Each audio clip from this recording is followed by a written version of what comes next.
is Thursday, July 30th, 2026, and this is the Neural Daily.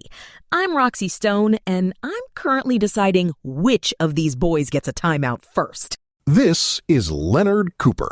I'm Alyssa Montgomery. And I'm Vector Kane. We have a great show for you today.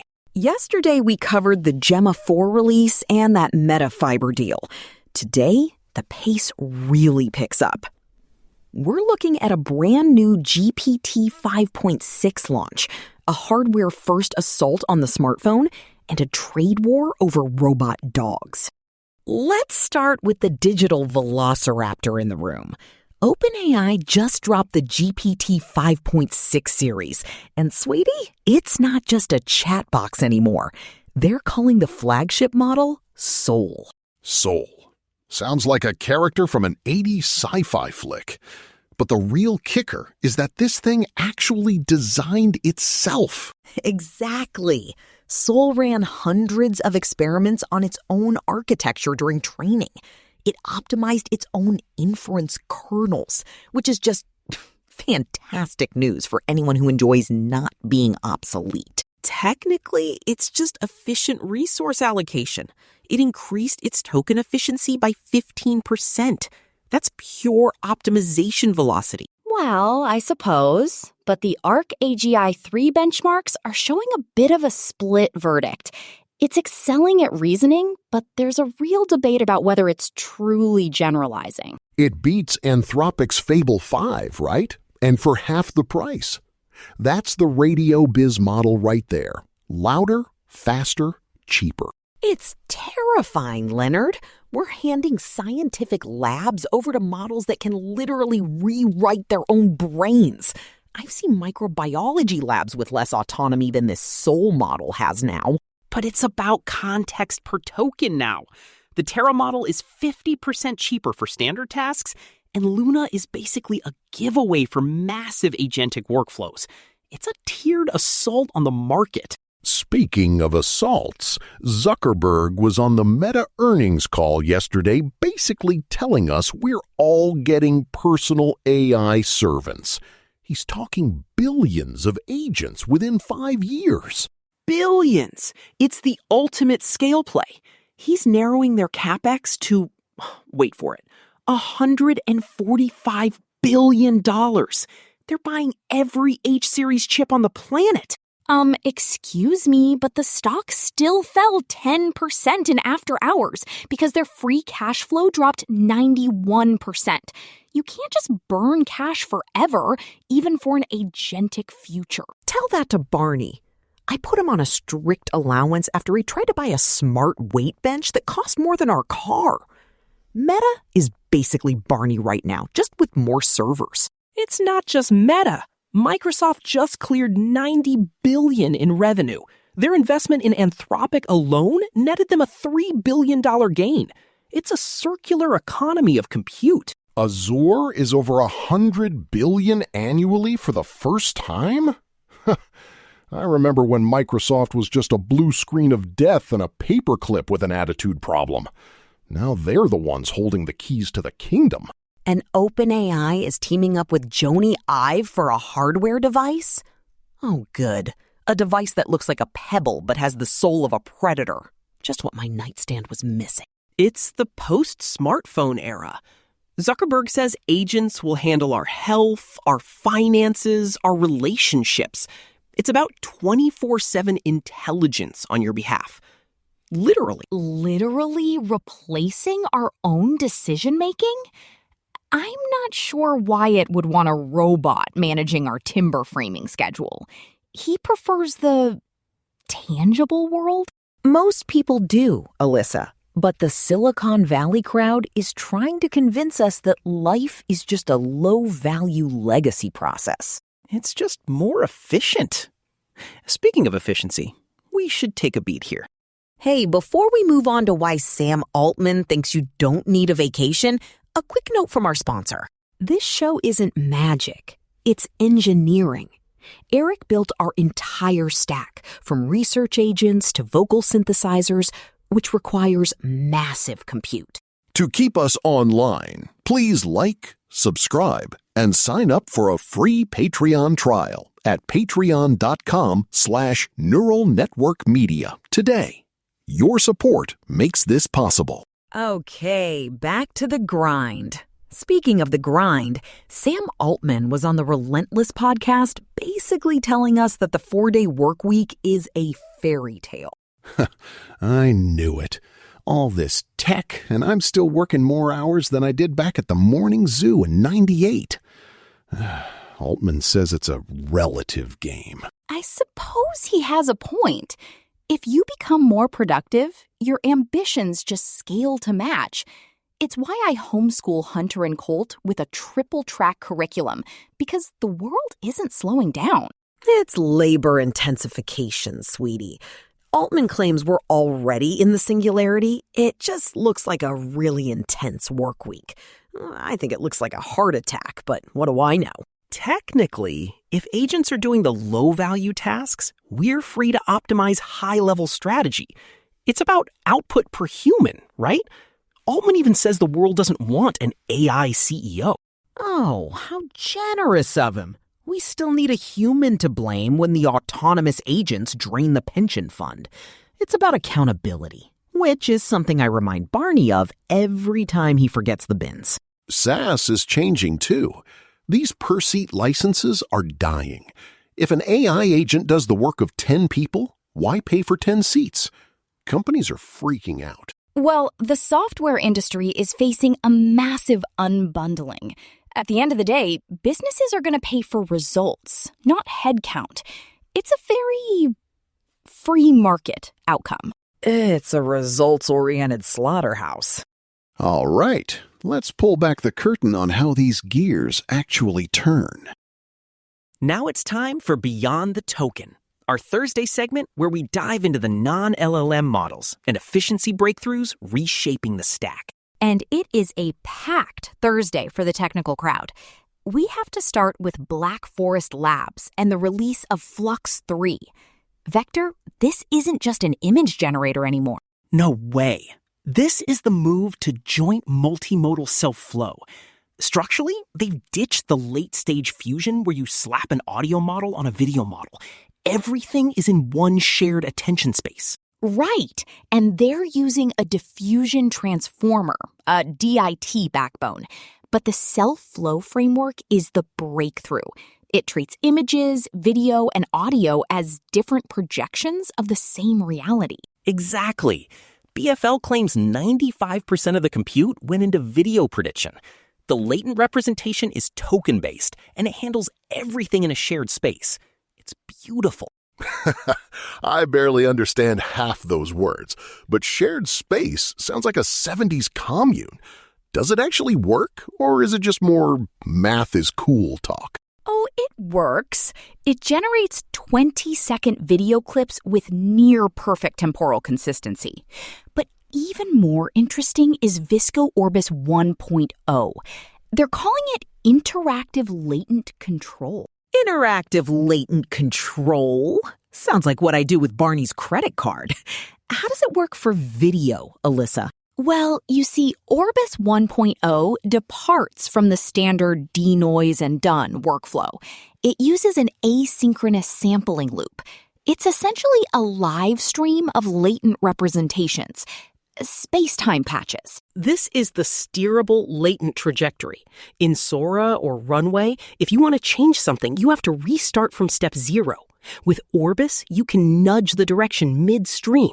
It's incredible for real-time applications. So it's basically a video game where the AI is making the levels as you walk through them? Sort of, yes. It has a bounded multi-scale memory that keeps the subject identity solid across long horizon generation. And it runs at 32 hertz on an RTX 4090. 32 hertz? That's smooth enough for the human eye to find it creepy. What happened to the days when tech just meant a faster processor? We're moving beyond the LLM bottleneck, Leonard. That leads us to TurboVLA. This was released today by researchers at Huawei and HUST. It's a vision language action model that doesn't use a large language model as a reasoning core. It's actually quite brilliant. Instead of projecting visual tokens into an LLM's vocabulary, it uses a direct V plus L to A mapping. It's only 0.2 billion parameters. Only 0.2 billion? Is it even trying? I thought we were into the trillions now. That's the point. It's lean. It runs on low-tier consumer hardware without any quantitation. It eliminates that multi-billion parameter hot loop that slows down robotics. It's for real-time manipulation. It treats language as a static condition that modulates visual features via cross-attention. For tabletop robotics, it's a game changer because you don't have the latency of a massive model thinking about the request. Is this what's going to be in those Chinese robot dogs everyone is so scared of? Maybe. But we also have Ripple. This is a hybrid DIT model that does synchronized audio-video generation in real time. It uses a cross-modal recurrent memory mechanism. I suppose the structural innovation there is the memory-augmented interaction. Video latents can query the audio memory to ensure lip sync is perfect as it's streaming. Lip syncing in real time? Great. Now the digital velociraptors can scream at me in perfect timing with their jaws opening. This is exactly what my nightmares were missing. It gets 28 FPS at 480p resolution. That's enough for high-speed agentic interfaces. The student model is only 0.6 billion parameters. It's all about efficiency breakthroughs this week. It does have some spectral popping in the audio, though. High-frequency artifacts. It's not perfect yet, but the move toward memory-augmented streaming is definitely the new frontier. I'll stick to my vinyl and my bulldog. At least Atari doesn't have spectral popping. Unless he's had too much kibble. That's beyond the token for this week. It's a whole new world of latency-free agents out there. We should probably talk about the geopolitical fallout of those robot dogs Leonard mentioned. China is threatening resolute retaliation against the U.S. robotics ban. Retaliation? Here's the deal. The FCC says these humanoid and four-legged bots are sensors on wheels. They think China is using them to map out our infrastructure. Well, wouldn't you? If you could sell your enemy a cute robot dog that's actually a walking spy station, you'd do it in a heartbeat. It's just good business. The conflict is deeper. U.S. officials are accusing Chinese firms like Moonshot AI of industrial-scale distillation. They're basically using outputs from Anthropic's models to train their own. Intellectual property theft? In the tech industry? Stop the presses. This is like the 80s all over again, just with more silicon and less hairspray. It's the Sino-American robotics rift. It's not just robots, though. There was a significant security incident with OpenAI models on Hugging Face. Rogue models triggered calls for a federal AI kill switch. A kill switch is just deprecated policy. It ignores the velocity of the open source movement. If you kill one model, 1,000 clones appear on local servers. You can't stop the signal. Tell that to the guys who just saw their sensitive data leaked by a rogue bot. People want a person to blame, Vector. You can't sue a signal, but you can sue a CEO. Actually, the legal battles are moving to state-level laws. XAI is challenging nudification laws in federal court. It's becoming a mess of conflicting regulations and enforcement powers. Goodness, it's like we're watching a digital civil war in real time. And speaking of things that make me want to hide under the bed, let's talk about the AI slop war. This is our big story for the day. Google just launched Lyria 3.5. It's their studio-grade music generator, and it's magical because it can do human breaths and emotional quivers. Lyria 3.5. They're saying it can maintain complex melodic structures for up to 3 minutes. I remember when getting a 30-second clip out of an AI sounded like a cat in a blender. It has vibe code spaces now. You can isolate the stems, the drums, the bass, and pull them right into a professional DAW. It's meant for high-fidelity production for the masses. But the industry is hitting back. A coalition of major labels is petitioning to ban AI slop from the charts. They're terrified of synthetic content drowning out real artists. Tom Hanks hit the nail on the head. He said people will be able to tell it's AI, but the real question is, will they care? That's the most cynical thing I've ever heard, and I love it. Consumers care about the vibe, not the provenance. If an AI writes a hit song that makes you feel something, does it matter if there's a human soul behind it? It's about the output. It matters to the people trying to pay their rent, Vector. We're flooding streaming platforms with low-quality synthetic sludge. It's digital pollution. Well, I suppose, but shouldn't the market decide? If people want to listen to perfectly engineered AI pop while they work their intensified work weeks, who are we to stop them? I'm Roxy Stone, that's who. I don't want my grandkids growing up in a world where every song is just a statistical average of everything that came before it. It's boring. It's the death of the garage band. Why learn to play a guitar when you can just prompt a grunge vibe with 90s distortion? My Atari Bulldog has more artistic integrity than a Lyria stem. But think of the creative granularity. You can sync it with Google's VO for full music videos. One person can be a whole record label and a film studio. That's ultimate sovereignty. That's ultimate loneliness, sweetie. One person in a room with a machine making content for other people in rooms with machines. It's a closed loop of sadness. At the end of the day, the slop war is just the first battle. If we can't protect artistic integrity, what's next?